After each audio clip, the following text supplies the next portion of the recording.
Today's podcast is brought to you by Visa. With the capacity to process over 65,000 transaction messages every second, Visa has been bringing innovations to the way we pay for over 60 years. Imagine a world where, instead of just tapping to pay with Visa, you had to wait for everyone in front of you to cut a check.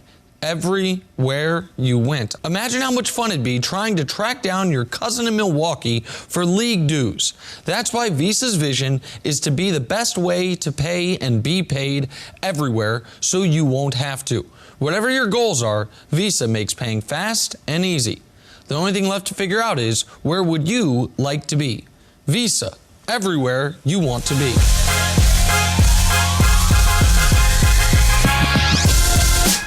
Good morning, everyone, and welcome to First Things First. I'm Jenna Wolfe. That is Chris Canty, filling in for Chris Carter right here. Nick Wright. We have football last night. We have football this weekend. We have so much to talk about this morning.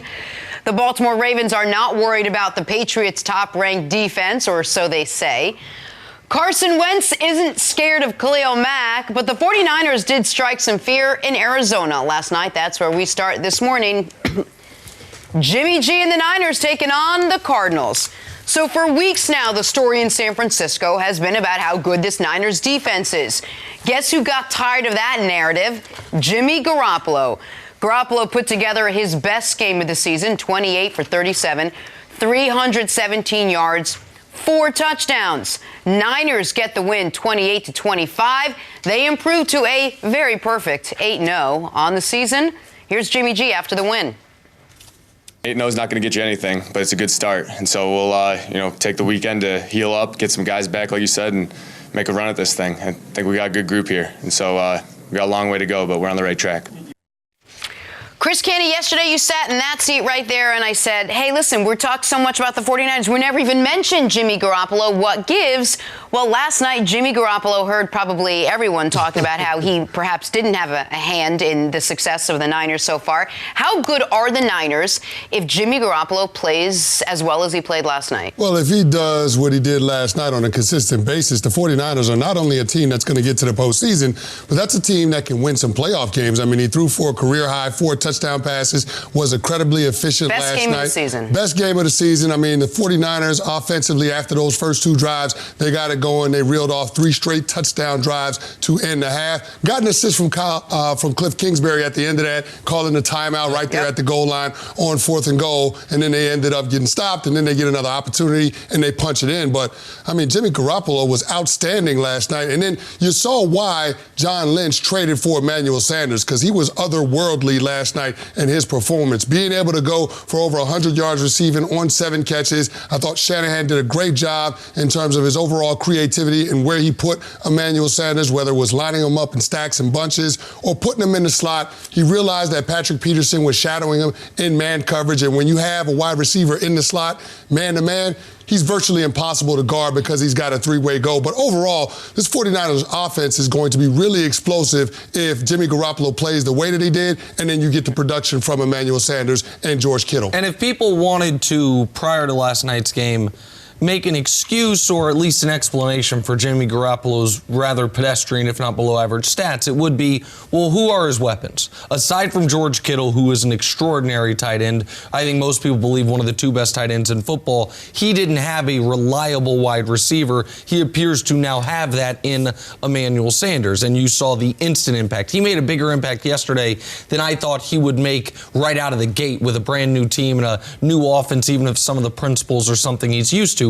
But to answer your question directly, Jenna, if Jimmy Garoppolo plays this well, this is the best team in football. Now, I don't know that he can continue playing this well, but when we look at within the NFC, the 3 best teams, record-wise and I think eye test-wise, Niners, Packers, Saints. Who has the best defense among the 3? The Niners. 49ers. Who has the best running game among the 3?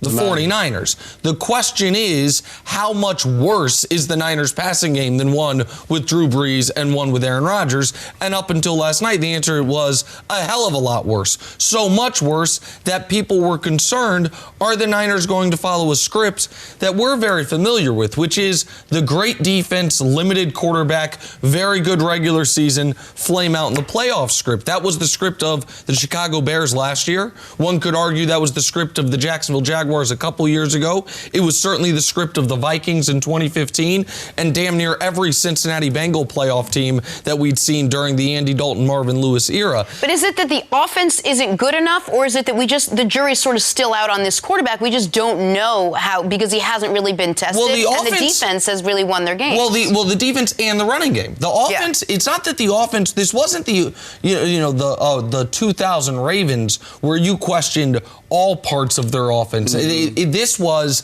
a Niners team that could run the ball very, very well, and they had 9 touchdowns to 7 interceptions and a quarterback rating below average. Now, I don't think Jimmy G is going to be a 300-yard, 135 passer rating guy moving forward, but if he is just somewhere in the middle of where he was the first half of the year and where he was last night, that to me does elevate the Niners into the discussion right alongside, if not ahead of, the Packers and the Saints. I'm skeptical if this is duplicable against a better secondary and defense than what they have in Arizona, but if they can, then they check every single box of a championship caliber team. Well, no, you're absolutely right, and that's what we're waiting to see, whether or not this offense can be as explosive against a better defense. I think the Arizona Cardinals defense is a low bar to clear. Correct. In terms of being able to judge the overall performance of what Jimmy G and his team could do. But in looking at the 49ers, you got to love the fact that they've got 5 road wins before the calendar hits November. Sure. So as we move into the second half of the season, you got a lot of home games.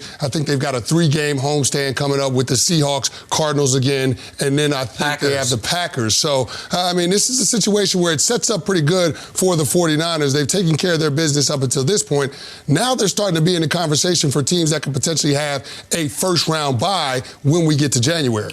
Go ahead. I was just going to piggyback off the schedule point.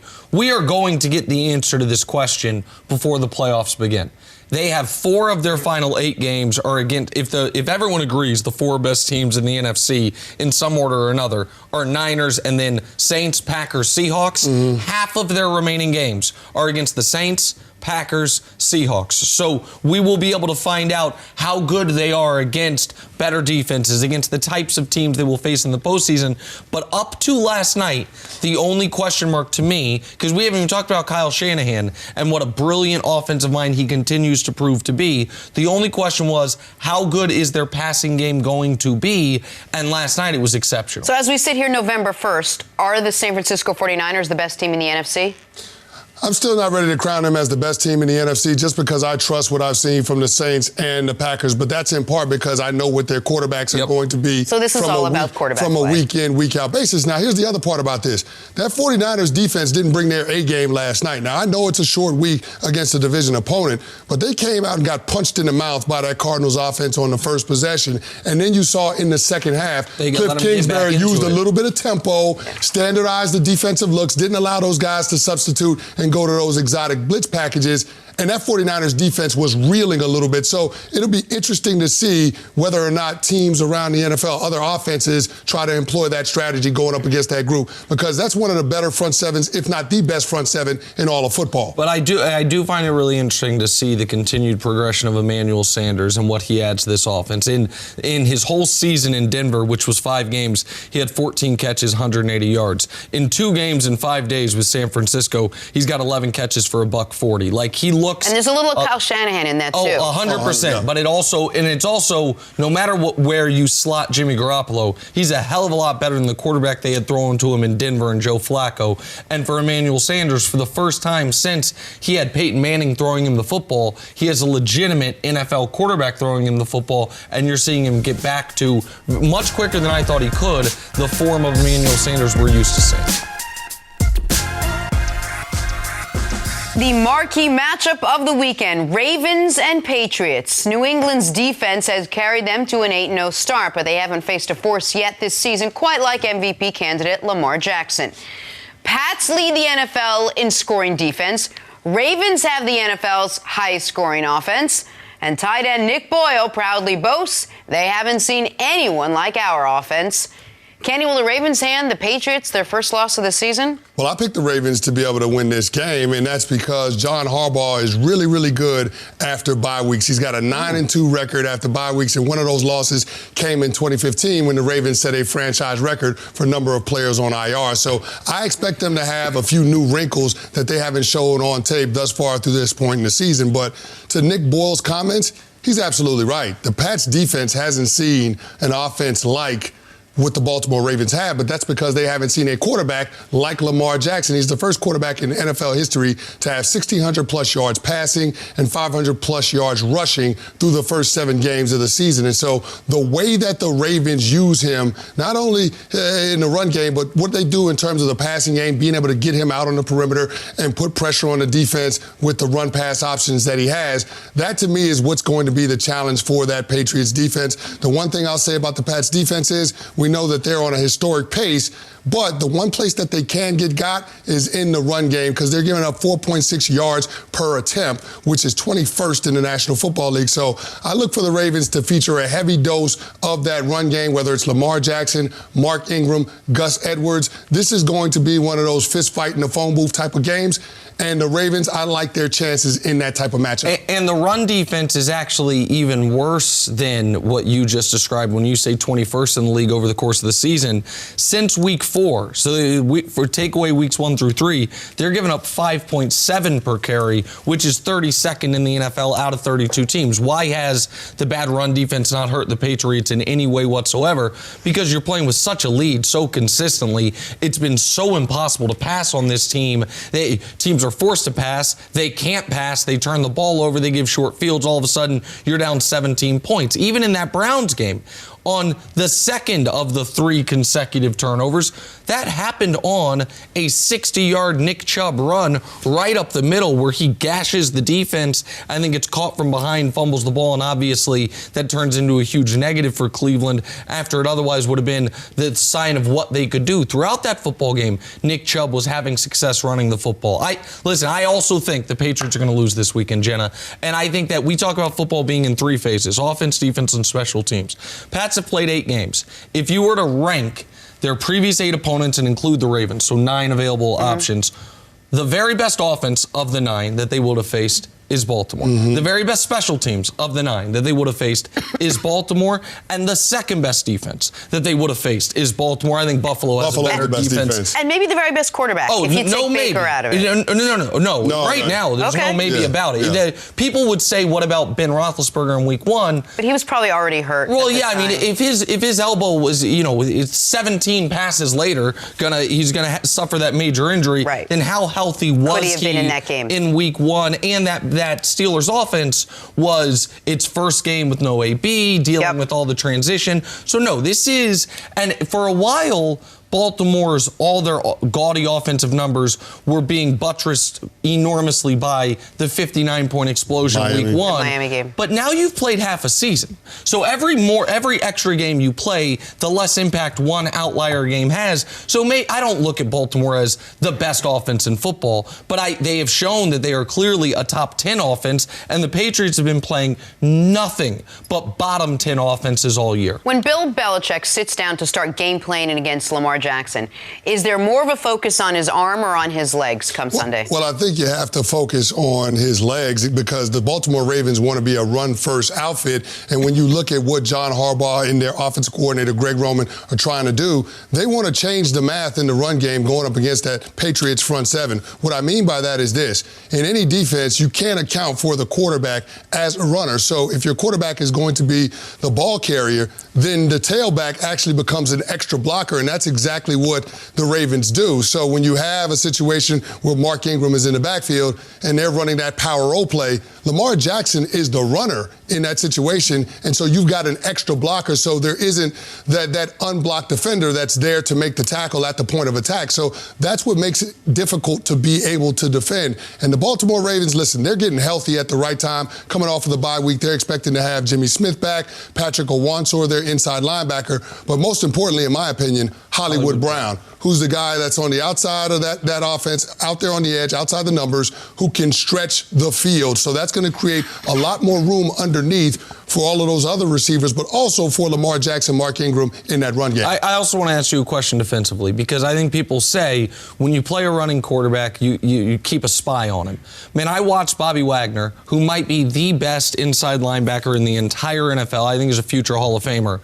Be made to look slow and out of shape when they tried to have him spy Lamar. And it's not because Bobby's slow and it's not because he's out of shape, but it's because there's no linebacker in the league that can match Lamar's speed. If you can't effectively spy him with a linebacker, what do you spy him with a safety? Do you bring an extra safety on the field? Like, what do you do to try to take his legs away when he is not just a mobile quarterback, but he is arguably the fastest quarterback we've had in the league? In fact, not arguably, the fastest quarterback we've had in the league since Michael Vick. Well, I think we got a little bit of insight in the playoff game that they had against the Chargers when they had those 7 defensive backs on the field and they challenged Lamar Jackson to beat him with his arm. He wasn't capable of doing that in his rookie year. I think he's capable of being able to do that now. But even beyond that, you didn't have the physicality from the running back position like you do now with Mark Ingram. And I think that has to be the difference. So when you have Lamar Jackson that's able to run the football, then you have the physical presence, that guy that can run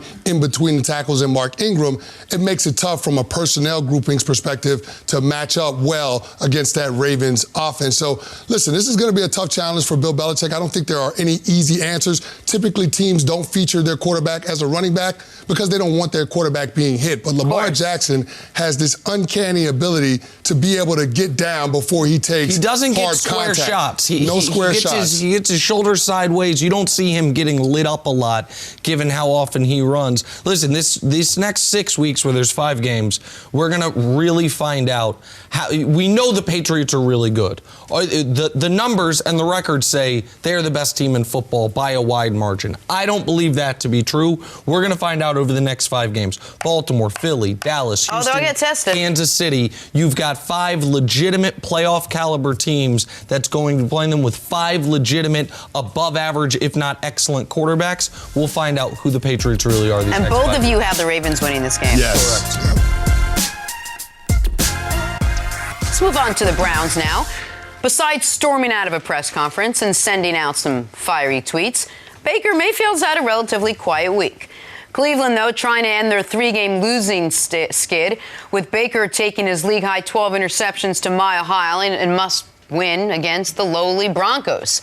Kenny, will the Browns save their season Sunday against Denver? Well, I don't know if they're going to do it, Jenna, but we'll find out. I mean, listen, this Denver Broncos team is a feisty bunch. We saw that in Indianapolis last week. I mean, it took some heroics from Jacoby Brissett and T.Y. Hilton to set up the go-ahead game-winning field goal by Adam Vinatieri. But, I mean, listen, the fact is that the Broncos are starting a guy that's never started an NFL game. He's never played in an NFL regular season game in their quarterback, Brandon Allen. So we'll see what happens, but I don't have a lot of expectations for that offense. So if you have a shorthanded Broncos team, you should be able to take care of your business even though you're going on the road. But I think with all of the controversy swirling around this team and their underwhelming performance coming out of the bye week, they've got to answer a lot of questions, and a win in Denver is a good way to go about doing it. So let me say one thing about the Broncos. If NFL games, instead of being 60 minutes, were 59 minutes and 35 seconds, the Broncos would be 5-3.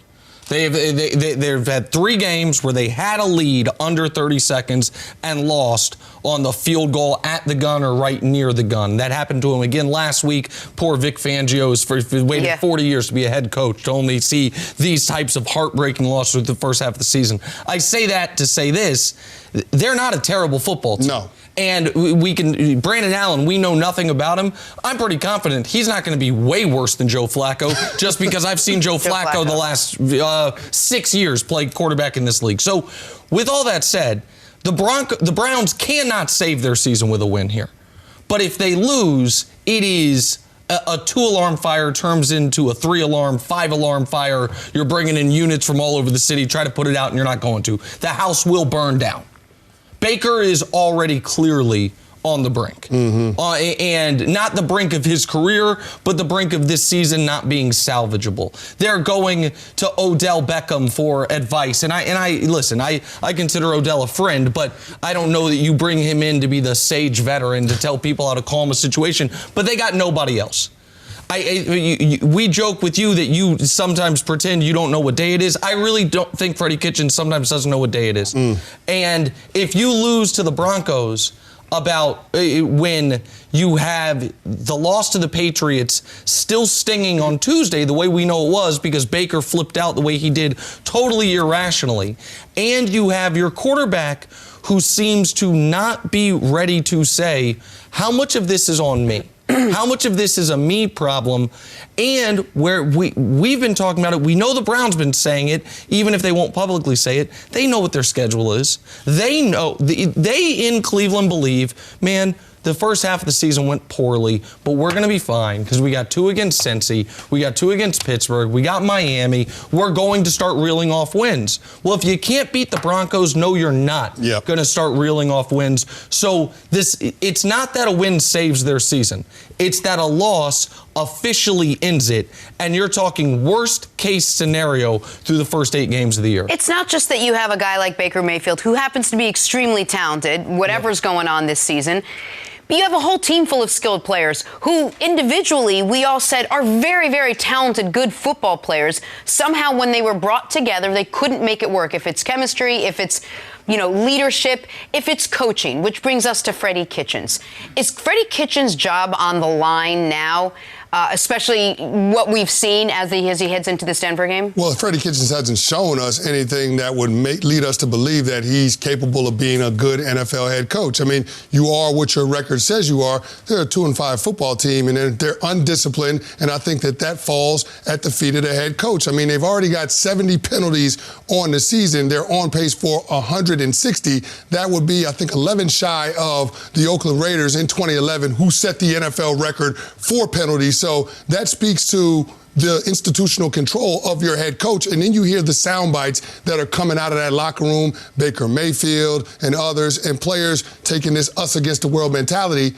That hasn't worked for them. They're not having the results that they're looking for. But they keep going back to that. They keep going back to that. So at some point, you have to change it. And if you're Freddie Kitchens, you have to be the one to provide that leadership to get this team back on track. I just don't know if he's capable of it. I love Freddie Kitchens. I know him. He was a position coach down with Dallas when I was there, and I was a member of that Cowboys team under Bill Parcells. But I don't know if Freddie Kitchens is capable of being a head coach in the NFL. The way he got elevated, he was the running backs coach to begin the 2018 season. Then he was interim offensive coordinator. And then because Baker Mayfield had so much success under Freddie Kitchens, because he threw 27 touchdown passes and broke the rookie touchdown pass record, they went ahead and made him the head coach because they wanted to hold on to him. But I think if you got John Dorsey in a room and actually talked to him, he would say he had reservations about doing that. Before I answer, I just want to put you on the spot real quick. During your 11-year playing career, I assume there were a lot of guys you played for that were position coaches or coordinators went on to become a head coach, right? There's got to be some other guys. When you were with Dallas and Freddie Kitchens was there, at any point did you say, man, this guy's going to be a head coach one day? You know what? I didn't, but that's because he was surrounded by so many guys that eventually became head coaches. Anthony Lynn, Sean Payton, Tony Sperano, Todd Bowles, all of those guys were on that coaching staff. But with some of those guys, did you say, oh, Anthony Lynn's going to be a head coach? Absolutely. Okay, so there's your answer. And so that, again, that's a little unfair to you to do, but I think it is instructive. He's a first-year head coach. In general, I think firing coaches after their first year is too reactionary. Firing coaches within their first year has never happened. The only non-interim first-year head coach to not make it through a season, to my memory, and I believe in NFL history, is Bobby Petrino. And that's just because he dipped. He had motorcycles to ride in Louisville to coach, and he had to go. But this wouldn't be after season. This would be a rookie coach mid-season. No, that's what I'm saying. So he is not going to be fired within the season. But if they lose, he is coaching for his job.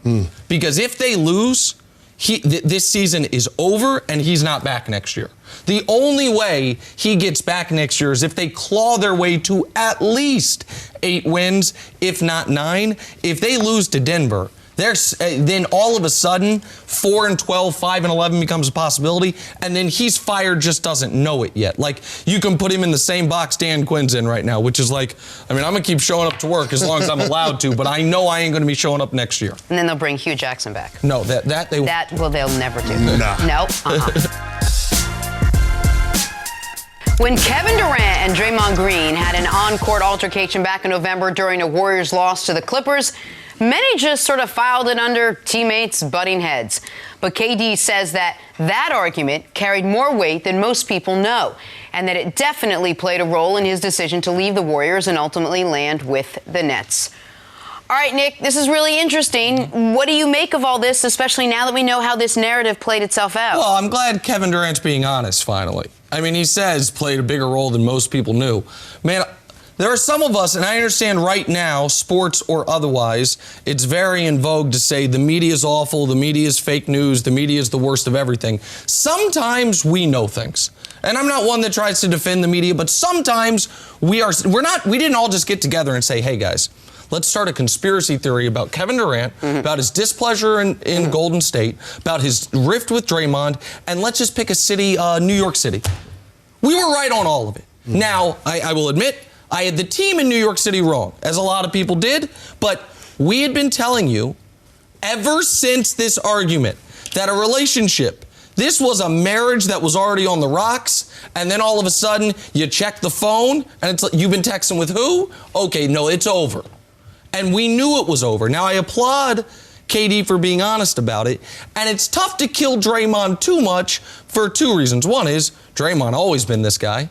KD knew he was this guy when he came there. And I don't know if KD comes there if Draymond is not recruiting him while he's on the Thunder. Right. So it's like, you know what I mean? If the person who brings you into a job is also the reason you get fired from the job, how much do you blame him if you wouldn't have gotten the job otherwise? Like, I don't know. But yes, I will give Kevin Durant credit for being more honest about this than he ever has been. Maybe now he feels he's finally able to because he's not on the team. And maybe Kevin Durant has the trauma of what happened to him on the court in the Western Conference, or in the NBA Finals, pardon me, has given him maturity, or maybe given him, I don't want to say a peace, but he's in a different place mentally than he was before. But obviously, you can't have someone call you what Draymond called him and say, we don't need you, we won without you, when that was already percolating in your brain. Is that how they feel about me? And come back from that. It was the nuclear option. Draymond pressed the red button, and he knew what the result would be, and Kevin Durant's now confirming it. Yeah, I mean, fights among teammates happen. I mean, they're usually verbal. Sometimes they end up being physical altercations, but there's always mutual respect there. But I think in this instance, KD feels like there was a line crossed and that Draymond Green, to a man, didn't respect him. Now, you go back to how all of this came together. I think this was a marriage born out of necessity because the Golden State Warriors, Draymond Green, Steph Curry, Klay Thompson, they wanted to keep this dynastic run pushing. And then KD, obviously, he knew that he needed some jewelry for his resume and ultimately his legacy. So when they came together some years back, it was something that was mutually beneficial. But I think that as it's run its course, as they won championships, and as KD got a Finals MVP, he recognized that he was never going to get the credit that he was seeking in Golden State because the core of that team was already in place before he got there, and they had already won at the highest level. So I think he recognized that at some point he's going to have to branch off and start his own team where he is the focal point and the unquestioned leader in order to check the boxes that he wants to check and be in that conversation for all-time greats. I think he's already an all-time great, but when you look at these players nowadays, when you look at LeBron James and all of these guys, they're consumed with how they'll be remembered. And I think that was the motivation for KD, alongside with the rift with Draymond Green, to leave this past summer. You wonder if Draymond regrets any of it, just judging from where the Warriors are right now. But if you were the Warriors and your sole purpose moving into a new arena was to try to keep this core intact, or what I mean is try to keep KD there, what would you have done differently? If you're the Warriors, you knew what really happened there. What would you have done? They could have traded Draymond last year after this happened. And I know there were at least... Would that have made KD No, but stay? that's the problem. The problem is KD was already... It's now been reported.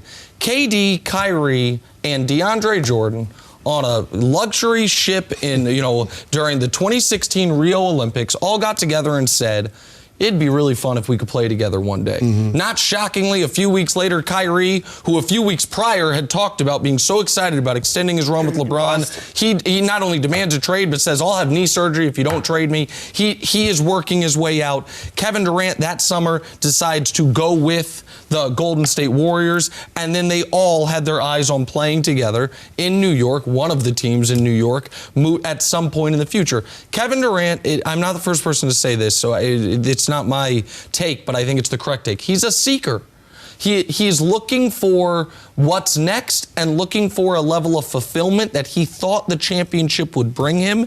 It did not. When you say it was out of necessity, now that is totally correct, because what the Warriors had realized was, man, this dude, LeBron James, he took a 6 when his second best teammate was Dellavedova, came back from 3-1 down on the best team we've ever had on a 73-win team. We need some help. And Kevin Durant's thinking, the team that just came back from 3-1 down on me lost to the guy who beat me in the finals, the first time I was in the finals. So they needed to come together they felt, to overcome what LeBron and Kyrie were doing out east.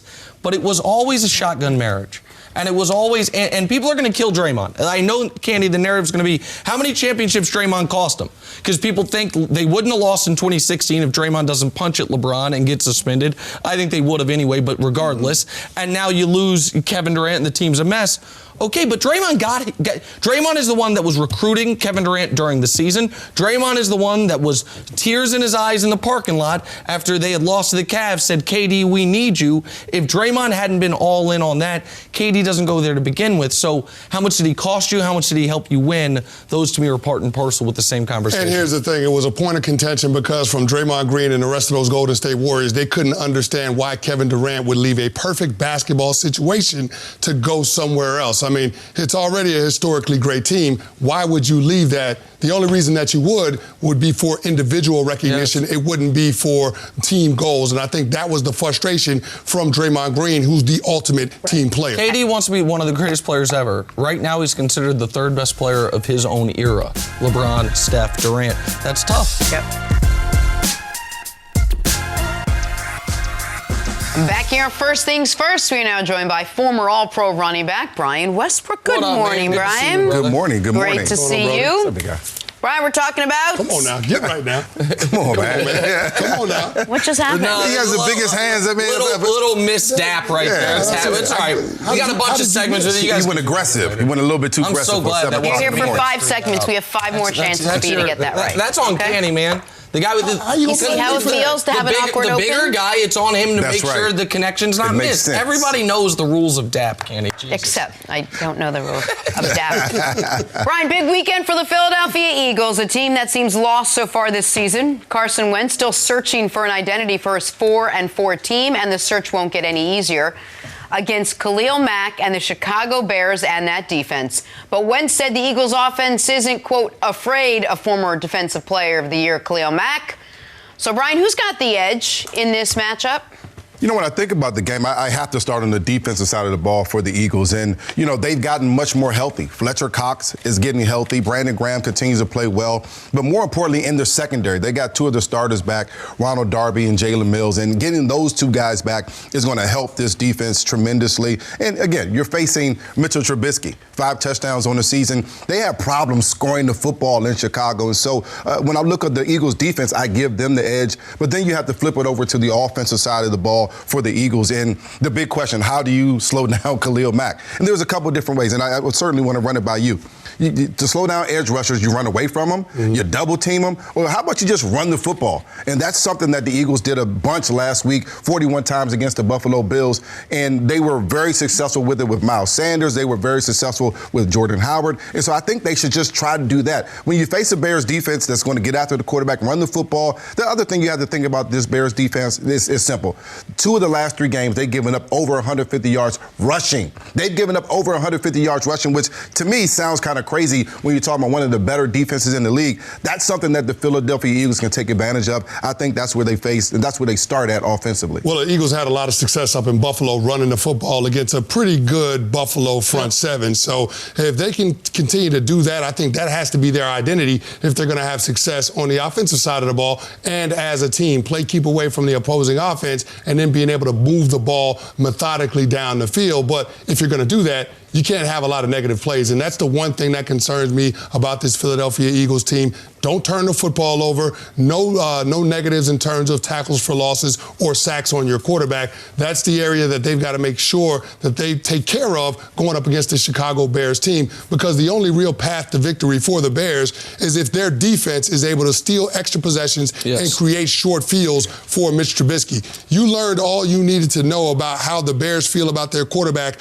last week against the Chargers when they get the ball on the 21-yard line with 43 seconds left. And a timeout. And Matt Nagy runs the clock out and elects to kick that long field goal as opposed to trying to gain more yards and put Eddie Pinheiro in a better situation. I think he did that because he doesn't trust his quarterback. That's not going to change in a week. So Correct. I think that's the biggest thing for the Eagles. Take care of the football, no negative plays, and you starve that Chicago Bears offense. I love Matt Nagy as a play caller. I played against him in college, but not only did you not trust your quarterback, you didn't trust your running back that had a really good game last week. Hand the ball off to Montgomery, allow him to get 5, 6, 7 yards, make it or God forbid a touchdown. A touchdown. And you don't have to kick the field goal. You don't have to kick the field goal. That was just a bad coaching job last week. Our friend from Lock It In, Cousin Sal, and in honor of tonight being Friday Night SmackDown, I'll use one of his lines, which is a wrestling line. This Bears-Eagles match is the old loser leaves town match, where it is the loser of this football game, you can just go ahead and cross them off. All year long with Philly, we've been like, well, can you cross them off given the division? If they can't take the game plan that was so successful against Buffalo and beat a Bears team that is ripping itself apart at the seams because there is so much talent, I actually still think Matt Nagy, even at the game management stuff drove me crazy this weekend, does design an interesting offense. One of those Andy Reid folks, disciples, that the fissure on that team is about the quarterback play and about how everything has to be done, keeping in mind, well, what can we trust our quarterback to do? I've got friends that do radio and media in Chicago. All week long, it has been, who are the best quarterbacks coming out of college? Should they go to Chase Daniel? If you lose to that Bears team, coming off that type of loss, where they're in last place in the NFC North, then guess what, Philly? You're not good. Like, we can say all this talent, all these expectations, only a half game. If you can't beat this Bears team this week, then you're just a bad football team. And what helps Philadelphia so much is exactly what you said. You playing Buffalo and Chicago in back-to-back weeks is just a gift from the scheduling gods because they're built so similarly. They have so many similarities on the defensive side and on the offensive side, and you were just so successful against Buffalo. Now, I know Chicago's going to expect you to go do the same thing, but at least Philly has a second punch where, okay, you're going to sell out against stopping the run, no problem. We still have a Pro Bowl caliber quarterback back there that if we need to, we can go to the passing game. But that is, to me, if Philly loses this game, it's a wrap for them, which is one of the reasons why I don't think they will lose this game. Chicago's the same team coming in. The Eagles get Deshaun Jackson back. At least we assume they do. And that has to open up the game a little bit. How do you see that factoring into what the Eagles are going to be able to do? Well, I think it certainly does open up the game. They haven't had Deshaun Jackson healthy since week 1. And so that's going to open up the field for everyone, Zach Ertz included, who hasn't had a very much impact all season. Because there's been no real deep threat. Absolutely. So they haven't had that. And so I think it opens up things. But here's the thing. In order to get the ball deep, you got to have a 5 to 7 step drop. And that's the danger territory against this defense because those guys, they're running to that spot, that 5-step drop spot. That's where they're getting to on their pass rushes. So, again, I go right back to the run game. Because Chicago's not going to put up a lot of points offensively, you know that you can be much more patient with your run game if you're the Philadelphia Eagles. I would stick with that, and I wouldn't worry as much about getting the ball deep. I wouldn't worry about as much trying to get Deshaun Jackson involved in the offense as early. We're going to run the football until they stop it, and once they dedicate 8, 9 guys to stop the run, then we'll take some shots down the football field and see where we we go from there. No, you're absolutely right. The game plan for the Eagles on offense has to start with developing a plan for Khalil Mack. But overall, I think this Eagles team has to start fast. This is the first game of a 3-game homestand. It's an opportunity for them to gain some ground. They're already behind. They lost a head-to-head to the Dallas Cowboys. So they've got to build some momentum for their season. And if you're facing a team that's struggling in the Chicago Bears, if you start fast and get on them early, you continue to have that doubt with that Bears sideline. So I think this is a situation where if the Eagles handle their business in the first half, they can put this game away early. And you mentioned the 3-game homestand, but the next two are New England and Seattle. Yeah. So if you can't beat the Bears at home, the hell chance you have against those two teams. Right. Brian, how good could the 49ers be if Jimmy Garoppolo plays the way he played last night? Jimmy G played well last night. I mean, he looked good. He stood in the pocket, delivered the football down the field. He was on time with his passes. He was able to get outside the pocket, throw accurately down the football field. In the face of pressure was probably the most impressive part for me. 14 to 20, 152 yards with 8 guys loading the box trying to blitz him, 2 touchdowns as well. He just looked good. He keeps that offense moving. And when you have an offense that has the ability to run the football, they're going to stack the box. They're going to try to stop the run, take that away, and make him win the football game. And if he could throw like he did yesterday, and you add George Kittle, healthy George Kittle, you add Emmanuel Sanders, healthy Emmanuel Sanders that can stretch the field and catch a slant and go 80 yards for a touchdown, that offense is just hard to beat. And, of course, you know what the defense can do. I think the last night they looked vulnerable defensively, took a night off. Offensively, they stepped up, and they played very well. This 49ers team is just going to be hard to beat, especially if you have to go out there and play. Yeah, well, they were looking for a number 1 receiver, and general manager John Lynch made a move at the deadline to bring over Emmanuel Sanders, and that's giving you early returns, and you see the performances that he's had in his first 2 games with the club. So really impressed by what this offense has shown, especially what they did last night. Sanders having a big night, over 100 yards and a touchdown. George Kittle kind of figured he would have a big game because the Cardinals defense is the worst at defending tight ends in the National Football League.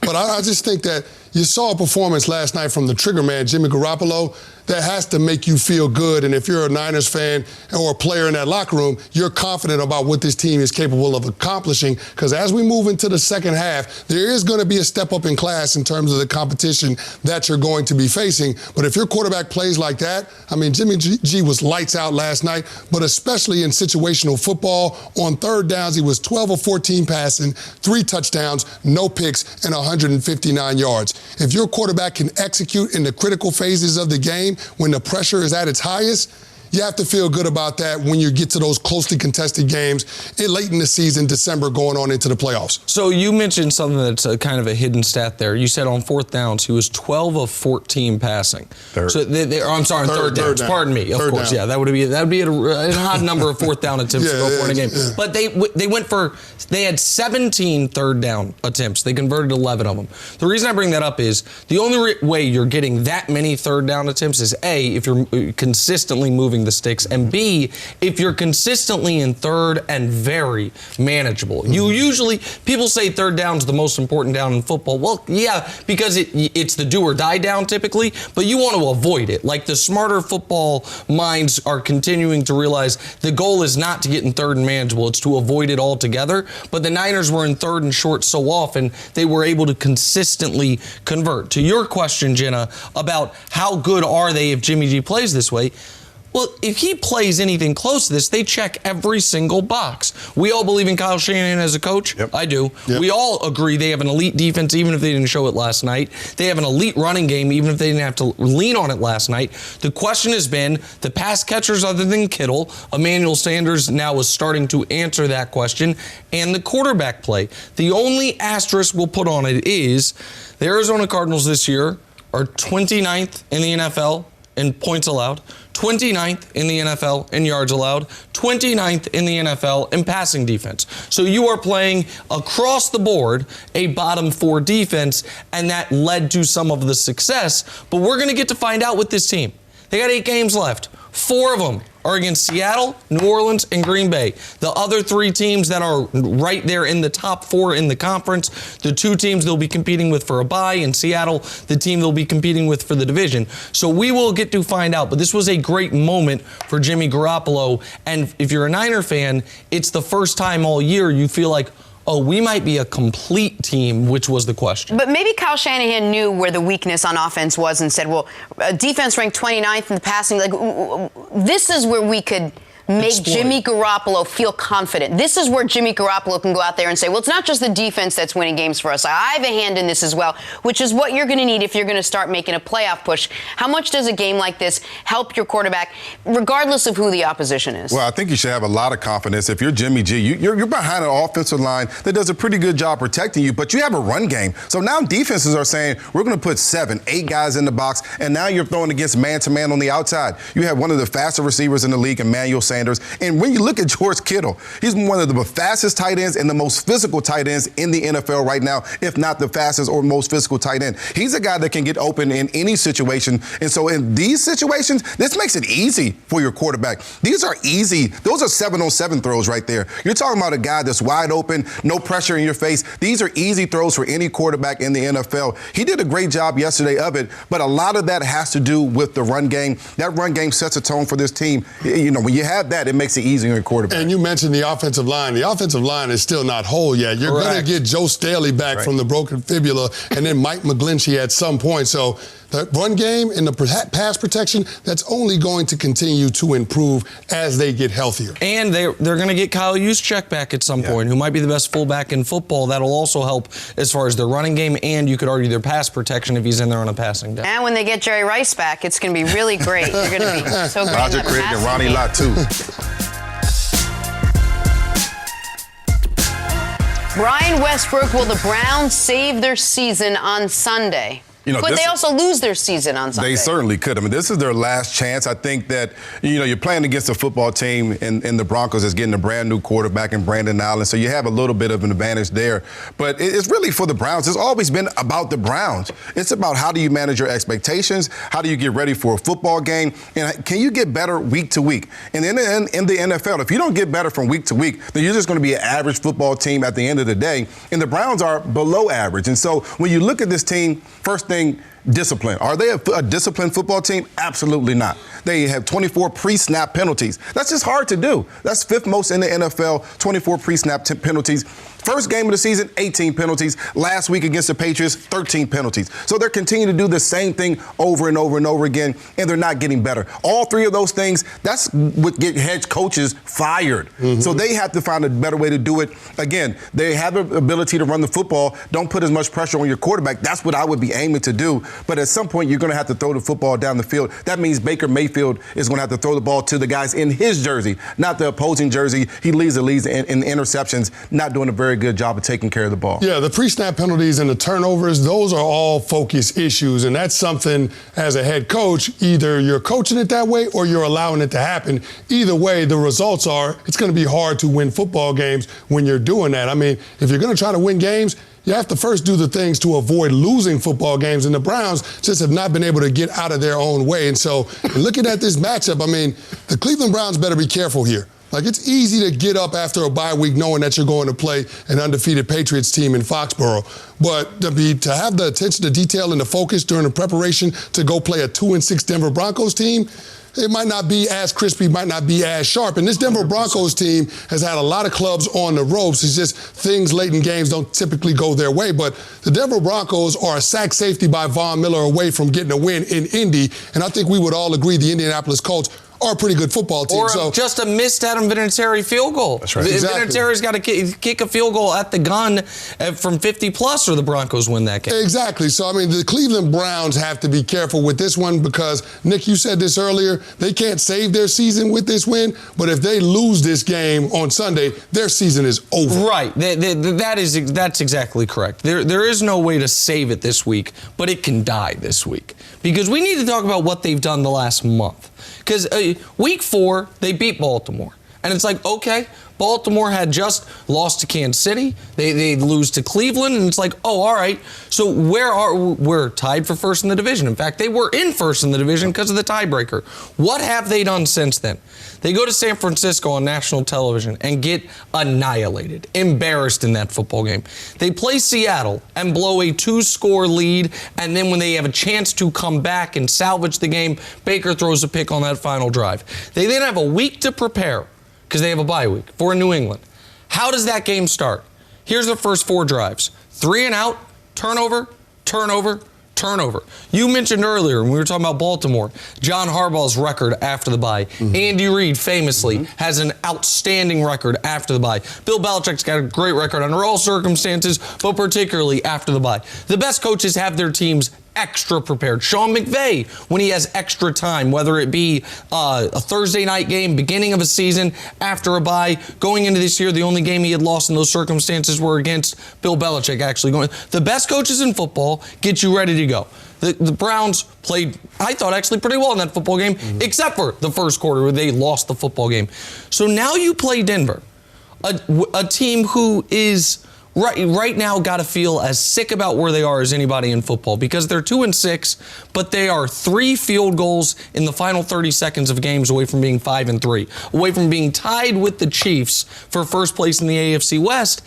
If you can't beat that team, with Brandon Allen taking his first career snaps, if you can't at least salvage this portion of the season a little bit, then yeah, Freddie Kitchens is he coaching for his job? He is. Not because they'll fire him 9 games, 8 games. At the end of the season, or do you think he's coaching for his job after this game? Well, so I do not think John Dorsey is going to fire a first-year head coach inside of his first year. I do think if they lose this game, their season is over. And if this season is an abject disaster, Freddie Kitchens can sign his head coach death certificate, if you will, with a loss this weekend. Now, it won't actually be delivered until the first week of January, but if they lose this game, I would wager any amount of money he is not the head coach week 1 of the 2020 season. A big part of an offensive coach's job is to make sure that your young quarterback progresses and gets better year after year. Baker Mayfield has not gotten better. Actually, he's gotten worse. And so this football team, and Freddie Kitchens' job in particular, certainly is in big concern because their quarterback in their play has not gotten better, but the talent around them has. And that's more of a bigger problem because the expectations were high, and right now what they've been delivering has been very, very low. Listen, remember at the beginning, in the offseason when they were looking for a head coach after what happened last year, one of the names that was brought up was Mike McCarthy's name, who's been in the league many years, who understands what discipline is, who's not going to allow pre-snap penalties and turnovers and sloppy play and all of it. But they instead went with someone who Baker felt very comfortable with, who probably Baker put great words into John Dorsey for. And you see that that's not really working out. Would the other way have been better? Is it that the team needed more discipline, or are the players equally to blame as Freddie Kitchens? Well, I listened to all the comments from Baker Mayfield, and maybe he needs a coach, either an offensive coordinator or a quarterback coach that's going to be disciplined with him. And not that's going to hold him accountable. That's going to say, listen, this is not okay. Don't pitch the ball to the other team. If you see the color, hold on to the football. If your guy is double teamed, throw it to the guys in your jersey or just throw it away. Maybe they need to find a guy that's going to be more disciplined. And if you look at this roster, up and down on the offensive and defensive side of the ball, they have a bunch of talent, but discipline has been the issue throughout the entire the Freddie Kitchens era in Cleveland. That's going to be a problem for him as far as the head coaching job. Well, yeah, here's the thing. Just because you're a good position coach or a good coordinator doesn't mean you're going to be a good head coach, because it's not like you're just responsible for Baker Mayfield and his development, but you're responsible for developing a culture on an entire football team. And that's the one question mark that we haven't gotten an answer from Freddie Kitchens so far. And if we continue to have that be a question mark, eventually the answer is going to be no. He's not capable of setting the agenda for this team. He's not capable of providing leadership for a young locker room. And so that was one of the concerns coming into this season, how this team would handle adversity and who they would turn to when things got bumpy. Because, BW, you know this, in an NFL season, you're going to go through some things as a team. It's not going to all go according to plan. And it's how you respond that's going to determine whether or not you have a successful season. So far, the Cleveland Browns have failed at responding in the right way. And if they don't respond this weekend in Mile High Stadium, this season will be considered a failure. Mike McCarthy is not the guy they should have hired, even if he would have been better than Freddie Kitchens. Bruce Arians is the guy they should have hired. Now, I don't know. It seems like Bruce really wanted to coach Tampa. For some reason or another, it seemed like that's what he was targeting. And maybe weather's a lot better in Tampa. Weather's a lot better. And maybe he believed in Jameis to a way that I don't necessarily believe in Jameis, or whatever it was. There wasn't a lot of talk about Cleveland hiring Bruce Arians. I'm just simply saying he's an offensive mind who also brings a level of accountability. Right now, I'm very confident saying of the 8 coaches who were hired this offseason, some are unknowns. There are two where the team hired the wrong guy. Adam Gase with the New York Jets and Freddie Kitchens with the Cleveland Browns. Now, Zach Taylor's 0-8, but I don't know if he's the wrong guy or not. That team might just be so bereft of talent, and you're retooling it. The Browns made the wrong decision. Now, if they turn it around, he will get a year 2. But at some point, before Baker gets his second contract in this league, he's going to be on his 3rd head coach in this league. And that's not even counting the interim head coach in Greg Williams. And I feel like we know that 7 games in. Thank you for listening to the First Things First podcast. Remember, leave us a review and tell us what you think. Subscribe to the podcast on Apple Podcasts and catch us on FS1 Monday through Friday, 6:30 a.m. Eastern. For Cris Carter and Nick Wright, I'm Jenna Wolfe. So long, everybody.